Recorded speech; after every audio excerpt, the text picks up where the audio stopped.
O que é que essa gente fez sem nenhuma literatura e nem nenhuma experiência internacional igual? Nada. Meteram com status de norma constitucional no Brasil um teto de gastos. Aproveitando que aqui embaixo o nosso povo, as nossas famílias, os nossos empresários, médios e pequenos, são austeros. Que nós cultivamos a ideia de não podemos gastar mais do que arrecada. Então você pega uma ideia boa e ao invés de resolver isso na equação da política, você pega e bota na Constituição uma aberração. Então se eu fizer uma reforma tributária e eu conseguir 300 milhões de reais por ano, 300 bilhões, né? Dá 3 trilhões, 300 bilhões de reais por ano. O que é que acontece com o teto de gasto? Eu tenho que jogar isso tudo no saco sem fundo da dívida e do juro. Se o Biden se elegesse presidente do Brasil, esse plano dele não pode sair do papel, porque todo o dinheiro que você aumentar no Brasil está obrigado pelo teto de gasto, que congela por 20 anos os gastos do governo com saúde, com educação, com segurança pública, com infraestrutura, que precisa de 3% do PIB de investimento só para manutenção. Sabe quanto é que nós estamos investindo com tudo, fora a infraestrutura, tudo junto? 0,75% do PIB. Nós adotamos na ditadura e na Constituição, só para se ver como não é trivial, adotamos um sistema de cobrança do tributo, preferencialmente sobre o consumo. Isso é uma decisão política. Por quê? Porque essa decisão de cobrar sobre o consumo cobra muito mais dos pobres de forma despolitizada e inconsciente. Porque uma tributação regressiva, uma senhora que trabalha como diarista, pega o celular para falar com o patrão ou com a patroa, de dentro do ônibus, ela não sabe que está pagando 40% de imposto, meu cidadão. Ela não sabe. Agora, o rico que morre, ou que o pai morreu, ou que o avô, o barão morreu, sabe, né, quantos por cento da fortuna dele, se ele não investir, se ele não fazer isso uma empresa, que nós temos que proteger as empresas. Mas o rico no Brasil, ele simplesmente retém o dinheiro e paga 3,9%. Isso é um jogo político. Então você tem, primeira grande questão, a interregionalidade no sistema que cobra tributação, preferencialmente sobre o consumo, porque é mais fácil cobrar, porque o povão não tem a consciência cidadã, não deram a ele sequer informação que ele paga 40% na conta de energia elétrica, cidadão esfolado depois de um dia de trabalho, chega em casa, liga a televisão, 40% de uma tarifa que acabou de subir 9% no Ceará, sem nenhuma explicação para nada, na hora de uma pandemia criminosa, com uma empresa, eu ia quase dizendo um palavrão, com uma empresa desgraçadamente hostil aos interesses do povo cearense, que é essa empresa que administra a nossa antiga Coelce, pelo menos essa é a minha opinião, né? Fiquei indignado com esses caras cortando energia em casa de miserável, que já está com nada na geladeira e perdendo comida e tal, numa hora como essa, embora isso seja falta de governo federal, porque as pessoas não sabem, mas quem controla as companhias de energia não é o governo do Estado, é a Agência Nacional de Energia Elétrica, que é o governo federal, e aí a esculhambação é total. Então, voltamos ao nosso tema. Primeira grande questão, sistema tributário que concentra o valor adicionado na origem, quando o mundo inteiro cobra no destino, com IVA. O mundo inteiro, Argentina, Paraguai, Uruguai, Chile, Colômbia, México, Estados Unidos, a Europa toda, e o Brasil segue sendo o único país sério, ou organizado, ou grande do mundo, que cobra tributação com crédito na origem. Depois, do ponto de vista dos setores, você tem claramente que o setor financeiro brasileiro, agora saiu o balanço trimestral do Santander. Eu gosto de falar os nomes, para as pessoas poderem pesquisar. Saiu o balanço trimestral do Santander. O Santander consolidou um lucro de 3 bilhões de reais num trimestre. O Santander é o quinto banco dos 5 maiores. Ele é o menor dos 5 maiores. 3 bilhões, cidadão. Aí, sabe o que vai fazer? As ações do Santander explodiram. Por quê? Porque o Santander vai distribuir do trimestre 3 bilhões com B de bola de lucros e dividendos para os carregadores das ações do coisa. E sabe quanto eles vão pagar de imposto? Os ricos que vão receber 3 bilhões de reais, nem um puto. Sabe quantos países do mundo não cobram tributação sobre lucros e dividendos empresariais no planeta Terra inteiro, que eu me dou a estudar? 2. O Brasil e a pequena Estônia, no leste da Europa. De tanto eu falar, o debate na Estônia abriu Parece que eles vão estabelecer o tributo sobre lucros e dividendos. Isso é uma aberração? Não, eu cobrei. Eu fui ministro da Fazenda do Brasil, eu cobrei tributo sobre lucros e dividendos empresariais. O Fernando Henrique revogou. Aí o cidadão que ganha R$ 2.050 morre com 15% de imposto de renda na fonte. Isso é um jogo político. Jogo de poder. Quem está no poder não quer mudar o que está aí. Quem está no poder não quer mudar. E a gente tem que parar de ser abestado e acreditar em conversa mole de político. Político não pode ficar conversando mole. Político tem que dar exemplo. Então no Ceará é 8% o tributo sobre herança. Perdemos dois grandes homens, duas grandes personalidades recentemente. Cada um deles, eu não vou defasar, botou nos cofres do Estado quase R$ 1 bilhão que estão pagando os professores, estão pagando as contas. O Ceará não fala de atraso de funcionário há mais de 30 anos. Porque não tem almoço de graça. E é isso, se tiver um tatu em cima do toco, professor, alguém botou. O que me anima é que isso tudo é uma questão de política.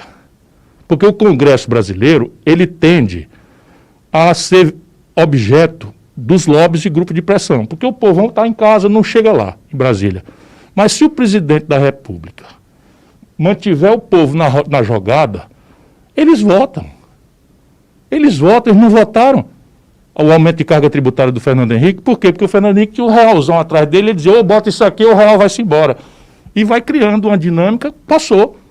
O Itamar Franco não fez? O Itamar Franco criou comigo o imposto sobre lucros e dividendos, criamos a progressividade do imposto de renda. No meu ministério, eu diminuí a alíquota dos mais pobres, em vez de 15, de 12, passei para 10, tinha até uma alíquota que eu estava estudando de 7, e botei para os grandão 35. Foi eu virar as costas, o Fernando Henrique revogou e o lulopetismo manteve revogado. É só isso. E a conversa é à esquerda. Vamos fazer aquilo que os empresários sabem fazer todo dia e que a família brasileira também sabe fazer. Quanto entrou de dinheiro no caixa e quanto saiu?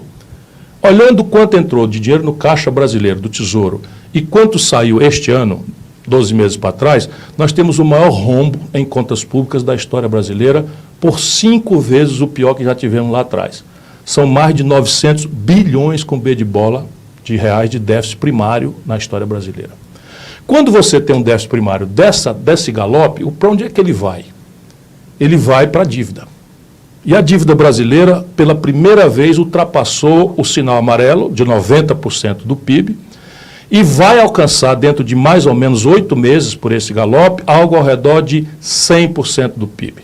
Esse indicador, proporção dívida-PIB, é o indicador que orienta, por exemplo, o nível de risco de um país e, portanto, as decisões de investimento dos grandes fundos e aplicadores de investimento do mundo e do próprio empreendedor nacional brasileiro. Portanto, o Brasil está indo para o sinal vermelho, numa hora em que a inflação volta, né, a média do INPC não traduz realmente o que está acontecendo, porque é uma média distorcida pelos efeitos da pandemia na atividade econômica. Vamos lá, se nós fechamos os hotéis, as diárias de hotel caíram para um preço impossível. Se nós fechamos os bares, a rentabilidade do bar caiu lá para o zero. E aí você faz a conta, quando você compara, por exemplo, com os itens da cesta básica, nós vamos encontrar um número absolutamente trágico, que é o menor valor a poder de compra do salário mínimo vis-à-vis a cesta básica dos últimos 16 anos. É preciso que nós tenhamos clareza de que esse é o cenário aonde vai se ferir agora o debate. Veja bem, um sistema tributário tem que ser o mais simples possível. A PEC 45 avança nesse sentido. É bom, simplifica nessa direção. Ele tem que dar mais transparência, ok?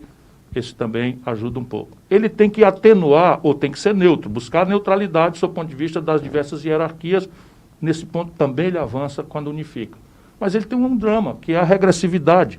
E assim, quando você fala que a gente pode fazer um reintegro desse tributo, remanescem 2 problemas. Um é proposta minha. No meu programa de governo de 2018, eu propus um IVA e propus que ele, para ser igual ao mundo inteiro, tivesse uma alíquota única e que ele fosse cobrado no destino.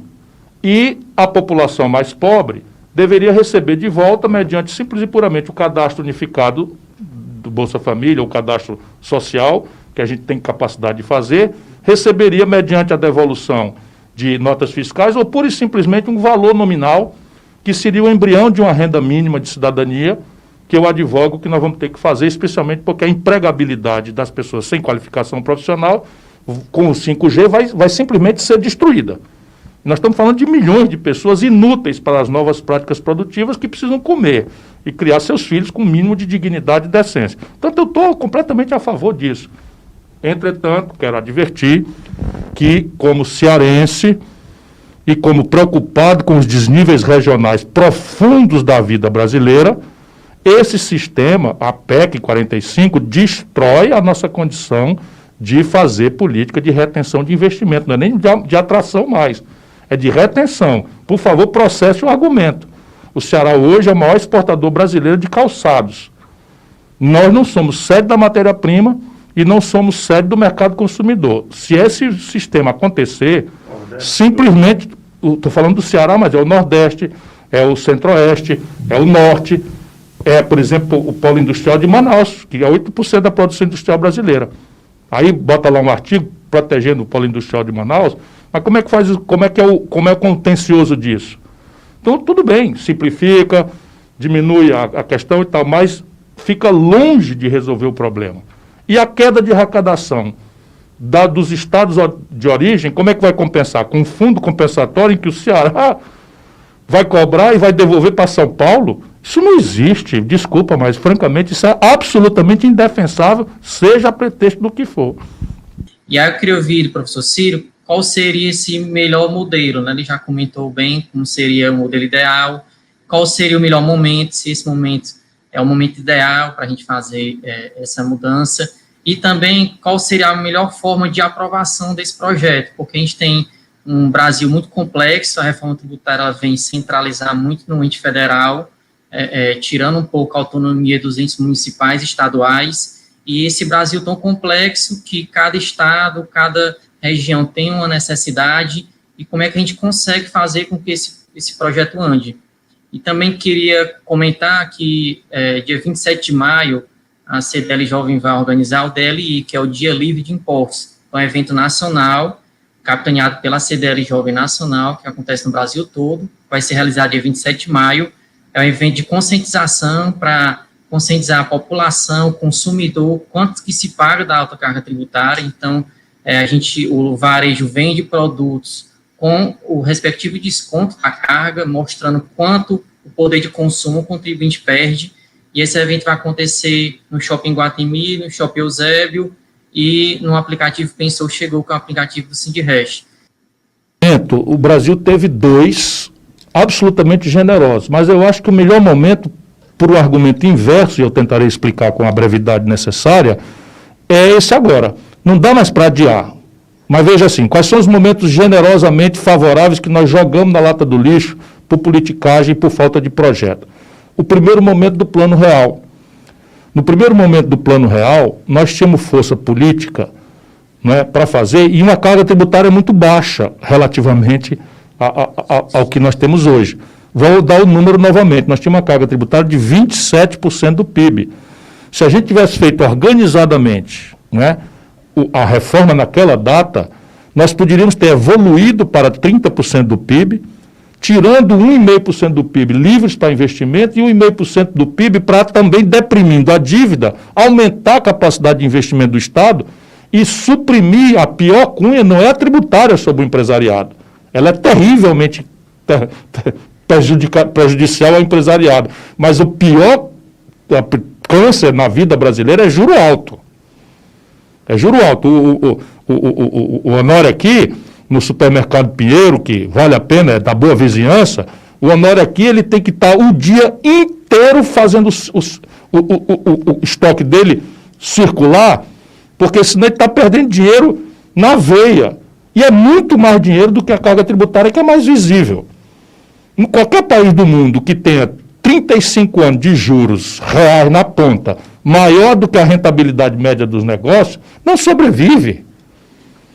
Só sobrevive porque cartelizou-se dramaticamente e aí manda com casca e tudo para o lombo do consumidor. Mas lojista não se carteliza. Vocês têm essas megacorporações chegando, mas eles não vão conseguir cartelizar. Portanto, a melhor hora era naquela hora do Plano Real. Caramba, eu escrevi sobre isso quantas vezes, eu tenho assim a coleção. Depois nós tivemos uma hora generosamente maravilhosa, agora mais ainda. É que o governo Lula, depois que depreciou o câmbio, o Lula, se estivesse tomando posse hoje, o câmbio estaria a R$ 9,30, valor nominal. O Lula depreciou o câmbio, chegou para entregar 8 anos depois para Dilma, valor constante, a 1,75. Veja a aberração que aconteceu com o Brasil. Aí o que aconteceu? Nós produzimos superávites primários. Ora, qual é a melhor hora de fazer uma reforma tributária? Na hora que está sobrando dinheiro ou na hora que está faltando? Jogamos na lata do lixo por populismo, falta de projeto, falta de compreensão. E agora nós temos o quê? Um déficit primário de 900 bilhões de reais, disfarçado com essa converseira mole de orçamento de guerra e não sei o que e tal, mas entrou no caixa e saiu, 900 bilhões é o buraco. E a dívida galopando para 100% do PIB pela primeira vez na história. Agora nós vamos precisar fazer a reforma tributária com a faca no pescoço. Porque senão, irmão, a inflação vem resolver o problema. Porque se a dívida galopa para 100% do PIB, o que acontece com o custo dela e o prazo dela? Nós conhecemos como é que funciona a agiotagem. Quando uma dívida cresce demais, o prazo encurta dramaticamente e o preço dela, que é o juro, explode. Então nós estamos fechando uma janela de oportunidade que desde 2008 a humanidade tem juro negativo e o Brasil praticando juros os mais exorbitantes do planeta Terra. Agora, com a inflação de volta, a desvalorização do real, etc., a pior moeda mais desvalorizada, nós vamos ver a inflação pressionando. Aí o Banco Central vai sair correndo e fechar a porta, aumentando a taxa de juros. Todo mundo vai assistir o que eu estou dizendo aqui. A taxa de juros vai correr 0,75 a cada reunião do Copom, porque em julho o INPC vai dar 7%. O IGPM, que é a inflação do atacado, deu 31% nos últimos 12 meses. Aí sabe como é? O atacado vai empurrar para o varejo. E o varejo não tem mais freguês na porta para pagar. Vai fazer o quê? Vai quebrar, meu irmão. É o que está acontecendo. Então agora ou a gente faz a reforma tributária urgente, com a faca no pescoço, a inflação vem para resolver selvagemente o problema. Aí sabe o que está acontecendo? Os brancos do Brasil, sem que a nossa grande mídia, que é possuída por eles são os donos, façam um registro devido, estão permitindo, pela primeira vez na história do Brasil, que o barão possa abrir conta no banco em dólar. Então fica o real para a classe média VMK, para o trabalhador VMK, e o barão vai ter conta em dólar, protegida da inflação. Isso é o que está acontecendo no nosso país. Aí você está, vamos arrumar a casa, vamos. É preciso botar a mão no Banco Central. Eles correram ligeiro demais, fizeram um projeto de autonomia do Banco Central, em que, imagina, um cara como eu, posso ter 70, 80 milhões de votos e me eleger presidente do Brasil, vou governar com o Banco Central, com a diretoria nomeada pelo Bolsonaro, só por sobre o meu cadáver. Fique logo avisado todo mundo. Não acontecerá. E o ambiente agora, estamos num ambiente de pandemia como agravante. Isso, exatamente. Aí o Lira assume, em vez de discutir isso, que é a reforma tributária, a solução da saúde, a importação de vacina, que é o que desastrou o Brasil, foi termos ficado no último lugar da fila, votou ligeirinho a autonomia do Banco Central. Quem foi que pediu? Olha o tatu subindo no toco. Que dia foi a passeata? Que dia foi a reunião da Confederação Nacional dos Dirigentes Lojistas que fez um abaixo-assinado para a gente aprovar a autonomia do Banco Central? Nada. Estão privatizando o Banco Central brasileiro. Por quê? Porque eles sabem que se eu chegar, eu resolvo essa parada. Mas resolvo mesmo. Por quê? Porque o problema do juro na ponta é problema de cartel. 85% das transações financeiras brasileiras são monopolizadas por 5 bancos, 2 dos quais são públicos e estão entregues aos bancos privados, Banco do Brasil e Caixa Econômica. Agora, sem ver nem para quê, o Lula está prometendo privatizar a Caixa Econômica ou pelo menos abrir o capital. Não vai, não. Não vai mesmo. Nós não vamos deixar, por quê? Porque só tem uma saída para descartelizar. Qual é? Concorrência. Se não tem concorrência no setor bancário, você vai morrer na tarifa que o Santander, o Itaú ou o Bradesco lhe cobrar, ou vai se queixar para o bispo. Os caras estão ganhando por 20%, 21% a rentabilidade sobre o patrimônio em um trimestre do Santander. Vai ver se na Espanha ele tem essa rentabilidade. E assim, vamos lutar por uma reforma tributária. A hora é agora, não dá mais para adiar. E o caminho é tirar o peso de cima de quem trabalha e produz, especialmente os comerciantes, e levar para quem retém especulativamente propriedade e capital. Uma certa elite brasileira trata esse assunto naquilo que no português a gente chama artigo definido, como se houvesse uma reforma tributária, quem você chama de a reforma tributária. Não existe essa proposta no Brasil. O próprio Alexandre já introduzindo no debate, ele está dizendo, hoje no Congresso Nacional, tramitam 3 propostas, e eu quero dizer que, do meu ponto de vista, para nós discutirmos, nenhuma delas merece o nome de reforma tributária.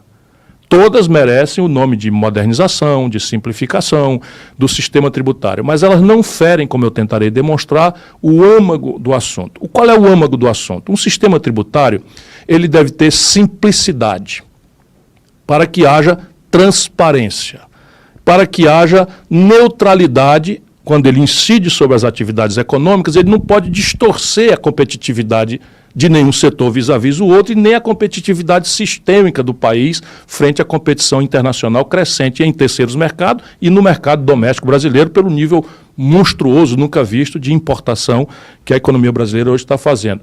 E esse sistema tributário, ele deve ter equidade, ou seja, numa sociedade em que 5 pessoas tem a fortuna equivalente às posses dos 100 milhões de brasileiros mais pobres, essa é a realidade brasileira. 5 brasileiros hoje têm fortuna equivalente a tudo que possuem 100 milhões de brasileiros mais pobres. Esse sistema tributário tem que também perseguir a equidade, para cobrar menos de quem pode pagar menos e cobrar mais de quem pode pagar mais. E o fim disso tudo é prover o financiamento sadio do setor público brasileiro. Se eu estou buscando financiamento sadio do setor público, se eu estou buscando equidade, se eu estou buscando neutralidade, se eu estou buscando transparência e simplicidade, olhando para o sistema tributário brasileiro, é um desastre absoluto. E acreditem, é o pior sistema tributário do mundo que eu tenho me debruçado a refletir comparativamente. Algumas distorções são gravíssimas, são óbvias até para os leigos. Por exemplo, o Brasil tem imposto demais. Não tem imposto demais. Se a gente pegar PIS, COFINS, Contribuição Social sobre o Lucro Líquido, que é tributo, não é imposto estrito sensu, o meu aluno ia já me corrigir aqui, o mais ilustre dos que eu tive, mas é tributo. Mais os impostos diretos, imposto de renda, imposto IPVA, imposto sobre heranças, imposto sobre doações, imposto e tal. E depois a tributação indireta do consumo, lá se vê IPI, ICMS, ISS. O Brasil tem uma barafunda que precisa ser simplificada. Essas propostas parecem, as 3, parecem perseguir este objetivo da simplificação e, de alguma forma, representam avanço. Porém, não nos iludamos. A proposta do governo, eu vou buscar agora os números, ela não muda aquilo que é a distorção científica que a gente pode ter como guia do debate. Vamos lá. O perfil da carga tributária brasileira, hoje, 19,23% é incidência sobre renda, 26,12% é incidência sobre folha de salário, 4,58% é sobre propriedade, 48,44% bens e serviços, que é o que os lojistas sentem na pele. E as transações financeiras no país da agiotagem oficial têm apenas 1,63% de carga tributária. Então, eu estou dizendo que isso está errado? Vamos pegar uma comparação objetiva. A OCDE. Na OCDE, que é essa Organização para a Cooperação dos Estados, que o Brasil está aspirando a entrar, etc., ali tem padrões, estudos que a gente tem para poder comparar, para ver se a gente está muito certo, muito errado, ou mais ou menos, ou na linha. Pois bem, a comparação, então, é a seguinte: a renda na OCDE é base de 34% da carga tributária, contra os 19% da carga brasileira. Aqui já a gente vai vendo que a regressividade, ou seja, no Brasil quem paga mais imposto é quem menos devia pagar e quem paga menos imposto é quem mais tinha condição de pagar para a contribuição do país. O patrimônio na OCDE é 5,5%, no caso brasileiro 4,58%. O consumo na OCDE é 32,4%. E aqui está a grande distorção, por isso que a voz do lojista tem mais legitimidade do que qualquer outra voz que reclame isso. Contra 48,44% de tributação indireta, impagável, que lhes cobra, inclusive, um preço absurdo, pela mera administração tributária e o tempo e as possibilidades de arbítrio do fisco, etc, etc. A comparação é chocante. No mundo, pela OCDE, a média é 32,4%, no Brasil 48,44%. E os outros, na OCDE, 28%. Quando a gente olha as comparações, o Brasil, né, eu estou mostrando aqui, está completamente fora do esquadro. Como é que isso vai ser na prática? Na prática, o que eu estou propondo, basicamente, é que a gente vá ao seguinte ponto. Primeiro, passar um pente fino nas renúncias fiscais. Na hora de um buraco sem conta, nós temos hoje 320 bilhões de reais de renúncias fiscais que foram entregues aí ao longo do tempo, de boa fé em algumas, outra por mera corrupção, e que vale um pente fino. Nós já fizemos aqui no Ceará. Então, se a gente passar o pente fino em 20% das contribuições, você acha 60 bilhões de reais por ano. E pode fazer isso de forma criteriosa, de maneira, por exemplo, vou falar claro aqui que é o meu hábito, a Localiza, uma locadora de veículo, tem isenção. Evade-se fiscalmente por renúncias fiscais incompreensíveis. Então, você anda num carro alugado em Fortaleza, quando você olha a placa, Belo Horizonte. Vai por quê? Porque ele vai conseguindo as coisas, consegue comprar direto por regulação, governo, consegue comprar direto da fábrica, com antecipação de ICMS na fonte, crédito na origem, né? Enfim, antecipação, como é que chama? Contribuinte substituto. Depois o IPVA ele paga em Belo Horizonte, qualquer mortal paga 4%, ele paga 0,5%. Para a locadora de veículo, aí essa é a queda. O coisa qual é? Ele bota esse carro para rodar com a negada que está desempregado no Uber, 4, 5 meses depois ele deprecia o carro como bem de capital da empresa dele e vende sem pagar ICMS, porque ele está desmobilizando patrimônio, derruba o imposto e concorre com as revendas de carro usado, sem pagar imposto, que as revendas de carro usado pagam. Isso é um negócio de doido. Estou dando exemplo prático, porque eu conheço o ramo, né? E a gente tem onde achar 70, 60 bilhões de reais ligeiro. Depois você tem algumas tributações objetivas. Por exemplo, o imposto sobre heranças, as grandes heranças, esqueça 7 milhões, 8 milhões, não interessa para o fisco isso. Classe média para baixo e tal. Vamos pegar de 20 milhões para cima. De 20 milhões para cima. Nós vamos atingir menos de 1 milhão de contribuintes. Nos Estados Unidos, a menor alíquota é 29%. No Brasil é 3,9% a alíquota média. O Ceará cobra 8%, que é o teto que o Senado impôs. Um cidadão que corre numa motocicleta com o negócio do Uber, com o negócio dos aplicativos nas costas, paga 4% no IPVA da moto. O cidadão que tem um jatinho, uma lancha, um iate, não paga imposto, não paga IPVA no Brasil. Depois você vai indo, a regressividade do imposto de renda. Então, veja, inventou-se a pejotização. Então, um camarada é um artista, é um apresentador de jornal nacional, ou de um jornal da TV, para não devassar ninguém aqui, ganha R$1 milhão por mês e paga 15% porque vai na pessoa jurídica. Quando um trabalhador que ganha R$2.050 morre com 15% na fonte. Está direito isso? Ou seja, eu estou dando exemplos práticos, já passei da conta de abusar sua paciência, de que nós precisamos de forma inadiável agora, porque o Estado brasileiro quebrou. Quem está dizendo isso é o Paulo Guedes, que é o ministro da Fazenda, e nós não podemos mais adiar essa confrontação. E ao consertar isso, nós precisamos atingir aqueles objetivos que uma boa sistemática tributária deve fazer, e que nenhuma das 3 propostas em tramitação resolve. Simplificação, neutralidade, transparência e progressividade, justiça, equidade na distribuição da carga tributária. E a grande distribuição é tirar o peso de cima do consumo, da tributação indireta do consumo, tirar o peso em cima de vocês, que os lojistas são os maiores empregadores do Brasil, e transferir para a retenção especulativa de capital e de propriedade. Tenho dito. E vamos fazer só as melhores práticas internacionais. Progressividade do imposto de renda, um pente fino nas renúncias fiscais. Olha aqui. Pente fino, aumento da tributação sobre grandes patrimônios e grandes rendas, progressivamente. E o que mais que a gente pode fazer? A gente pode, enfim, consertar algumas injustiças, um IPVA para lanchas, iates e helicópteros e jatinhos, isso arrecada 12 bilhões, mas 12 bilhões dá para fazer muita creche por ano, não é?